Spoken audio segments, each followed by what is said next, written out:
Olá pessoal, nós estamos aqui na usina Ferrari, né, Ferrari Agroindústria, e aqui no campo, né, com o Eduardo, né, Sim, coordenador de tratos, é uma pessoa já bastante experiente dentro de usinas, trabalha há 9 anos dentro desta área. O Eduardo é engenheiro agrônomo, né, com especializações aí na área agrícola e administrativa, e hoje administra uma equipe aqui na Ferrari. E um dos problemas que nós temos aqui na Ferrari, como tem muitas outras usinas, é o capim-camalote. Então eu gostaria de perguntar para o Eduardo aí para falar para a gente um pouquinho sobre a importância dessa planta daninha dentro da cultura da cana. certo. Bom dia, professor. Prazer estar com o senhor aqui novamente, junto com a assessoria que a gente tem com a Arbitec faz um tempo, assessoria de sucesso. Bom, o capim camalote ele é bem significante aqui para a Ferrari. A gente tem aí basicamente 20% da nossa área com infestação dele. Posso dizer que dentro desses 20% de área, a infestação ela é média alta, então é um problema que tem crescido, né? A semente dele a gente consegue ver que espalha demais, né, via colheita, implementos, às vezes escarifica um solo, alguma coisa, então sempre a gente vê que está aumentando, infelizmente, a Bastante. infestação dessa daninha. E qual que é o problema dela? A gente pode ver que dentro da mesma área, a gente tem uma planta pequena e uma planta já maior. Então isso quer dizer que o ciclo de germinação dela não é desuniforme. Escalonado. Então ele é bem escalonado e por isso que a gente tem que adotar a estratégia de manejo, porque a catação dele, infelizmente, é complicada. Que a gente Certo. pode antecipar e ter que voltar na área várias vezes e também pode perder o controle se deixar muito tardio. Então isso que é o problema dele hoje aqui. Problema dele. Sim, Bacana. Então, sendo uma planta daninha tão importante, causando tantos prejuízos, evidentemente a gente precisa de um programa de manejo bem sim. elaborado. E se a gente for pensar numa cana-planta, né, quais são as etapas que você entende que nós podemos fazer para obter um controle adequado na cana-planta? Professor, eu acho que assim, o primeiro passo de fato é identificar onde essa daninha está, que é uma estratégia de manejo diferenciada para ela. Então, para as usinas que ainda não têm a presença do camalote, nossa recomendação é de fato olhar com cuidado, porque é uma daninha que pode ser confundida no ciclo inicial com outras. Então, primeiro passo, identificação do capim-camalote. Tem Perfeito. o camalote na área, a gente vai dar prioridade para essa área, que é o quê? Uma dessecação bem feita, primeiro. Então a gente faz a dose de glifosato é padrão, não tem, a gente pode, por exemplo, assim, ir por uma dose de outra daninha, por exemplo, tem colonial na área, a dose do colonial vai matar o camalote tranquilamente. Então faz uma boa dessecação, espera aí 15, 20 dias, secar bem, depois entra com o preparo.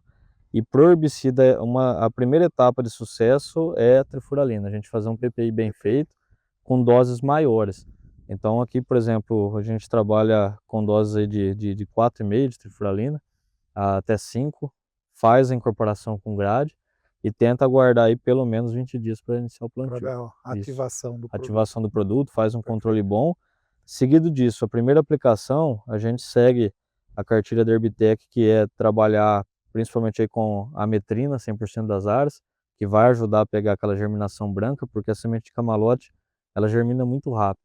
Então, se a gente não colocar algum produto que pegue germinação branca, a gente vai ter um problema depois aí de escape inicial. Perfeito. E a gente tem trabalhado, professor, com mistura de graminicida. Infelizmente não tem um graminicida que é 100% para o controle do Eficaz. camalote, que é 100% eficaz. Então a gente trabalha com indaziflan e clomazone, onde é possível. Não tendo essa opção indaziflan e tebuturon. E se for uma área muito infestada mesmo, que como é o caso dessa área, a gente tem que trabalhar com indaziflan, clomazone mais tebuturon, mistura tripla, é um tratamento bem caro. Quer dizer, o princípio básico dessa recomendação na primeira aplicação de planta é você trabalhar com um produto de baixa solubilidade, para Sim, pegar o banco de sementes mais superficial, que é mais rico, sim.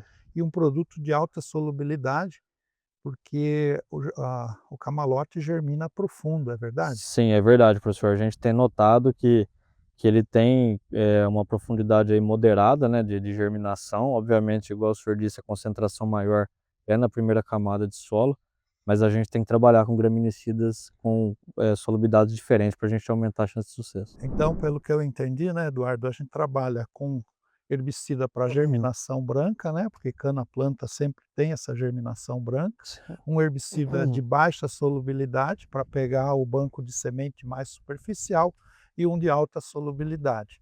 E quando a infestação é alta, o herbicida de baixa solubilidade às vezes precisa de 2 moléculas Duas para fazer moléculas. o controle. Isso, o tratamento padrão para uma área comum aí, vamos dizer, fica em torno aí de R$ 430.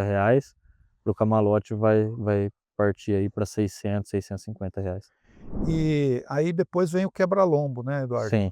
E aí, o que que você tem Olha, feito? professor, a gente tem feito um complemento com uma outra dose de indaziflan. Então, vamos supor, se a gente trabalhar com 100 ml na primeira aplicação, a gente está voltando aí com 80 num solo igual esse, que é um solo extremamente argiloso, e mais um parceiro graminicida. Nessa área, se a gente fosse fazer um quebra-lombo com o nível de infestação que tem, que é altíssimo, a gente coloca de novo a ametrina para garantir ali uma outra possível germinação e tá segurando ele. Na seca, a gente tem trabalhado também com a hexazinona em áreas de alta De infestação, alta porque infestação. na úmida, obviamente, a ametrina, e na seca o que a gente tem disponível seria a hexazinona. Perfeito. E se na eventualidade precisar fazer uma catação, né, de alguma coisa que escapa, o que que normalmente vocês têm utilizado aqui? Professor, para ficar seletivo, a gente tem trabalhado com a hexazinona e o mesotriona, se pegar ele num porte pequeno. Então se pegar na cana, obviamente não é 100% seletivo, né, essa mistura, mas vai dar uma fito branda, então infelizmente vai ter que ser aceitável numa situação dessa. E se for uma planta grande, essa mistura já não vai ser eficaz. Infelizmente a gente vai ter que acrescentar o MSMA e redobrar o cuidado para não pegar na folha da Perfeito. cana. Como a Ferrari tem infestações em diferentes pontos das fazendas, qual que seria uma medida que você recomendaria para o produtor para evitar que espalhe essa planta daninha em toda a propriedade?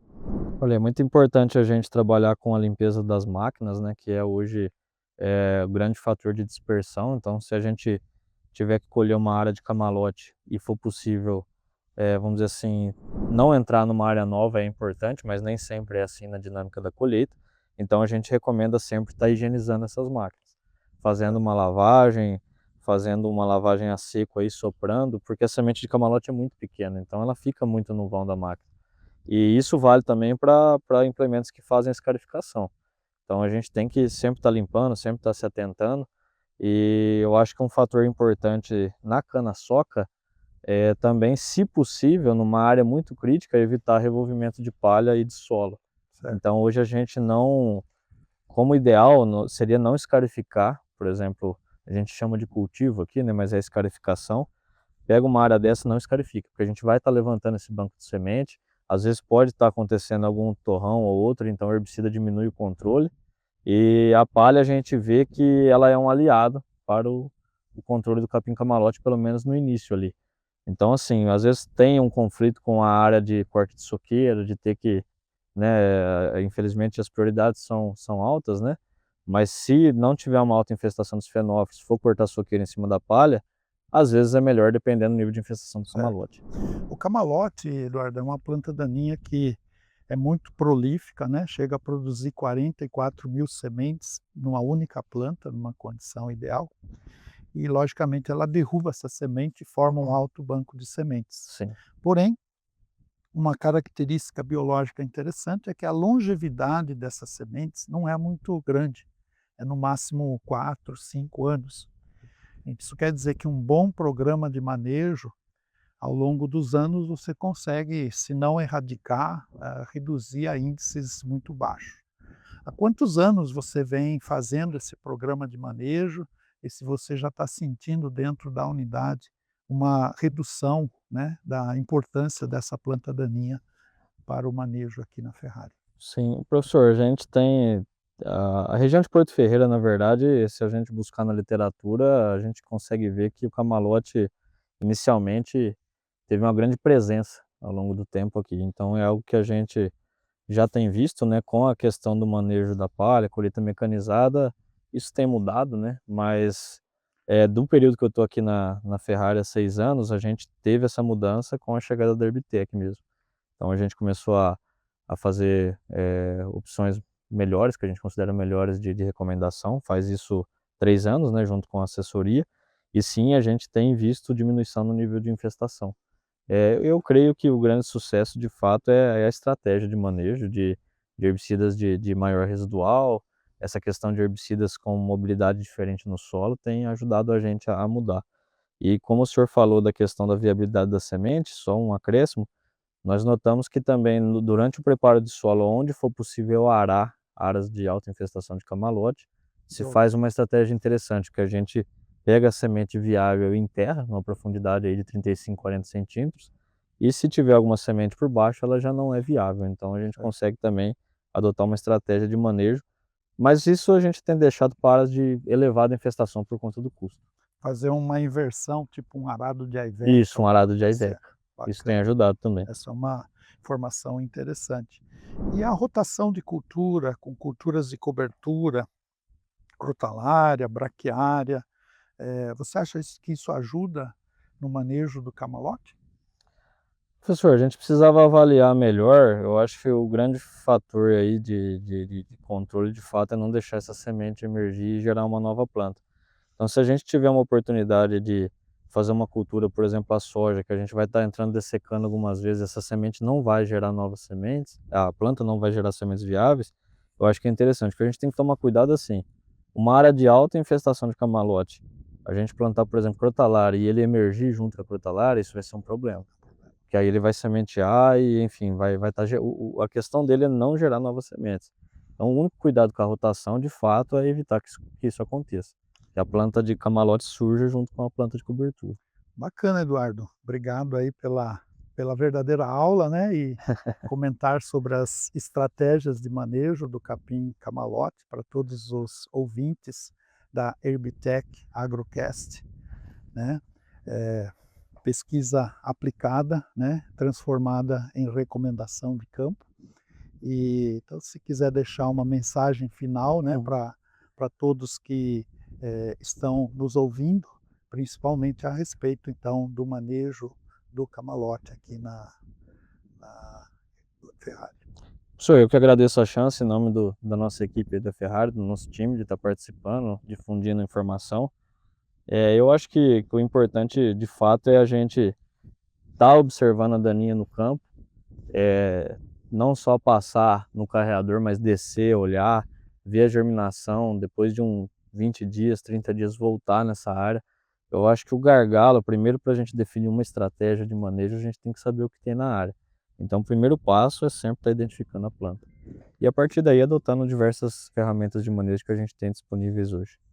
Beleza, acho que deu para ver que um planejamento estratégico, o uso de produtos adequados, conhecimento da biologia da planta daninha são fundamentais, né, para que a gente obtenha sucesso e uma sustentabilidade na produção agrícola.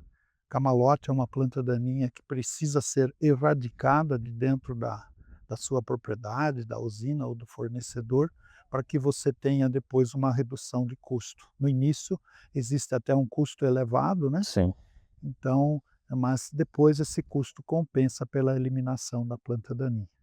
Então, obrigado para quem acompanhou e mais uma vez um grande agradecimento aí à Ferrari, e em especial ao Eduardo, que comanda uma equipe aqui dentro da Ferrari, com muita propriedade e dedicação, colocando as pessoas no lugar certo e fazendo aquilo que realmente é importante dentro de uma área de tratos culturais, que é o canavial no limpo.